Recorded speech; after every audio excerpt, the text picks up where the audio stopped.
The IPCC report announced this week gives a very stark and grave warning, one which we must take seriously, and that is that it is now or never, and that there is 2 to 3 years to reduce emissions drastically to ensure that there aren't irreversible consequences. Irreversible consequences that our children could feel, that particularly those in poorer countries could feel, and the poorest in our own country could feel.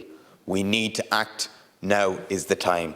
There are actions that are being taken, and I will acknowledge them, but there is a great deal more that can be done. I think it is incredible. Solar technology has been around for a long time. I think it is incredible when you think of the amount of public buildings around the state that do not have solar panels. I think it is incredible that you have over 4,000 schools in the state, and there is no scheme as yet for them to be able to feed in solar energy to the grid. There is no regulations to govern that area. The same for community facilities, the same for any amount of voluntary organisations in their buildings. It is an obvious win, and one we must move on, and I know the government has talked about it, but progress has been extremely slow, and we need to address that.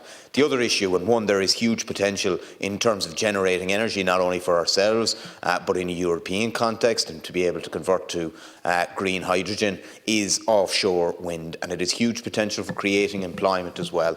I acknowledge when you look at other countries, in particular Britain and some of our other neighbours, the steps that have been achieved there, we are coming to this very, very late. And I know that predates you, Minister, and I know that there has been announcements recently, but a lot more is needed. There is a need to engage with seafarers. My understanding is that the seafood task force that has been talked about still hasn't been convened in order to have that engagement so that we can navigate the challenges that exist there.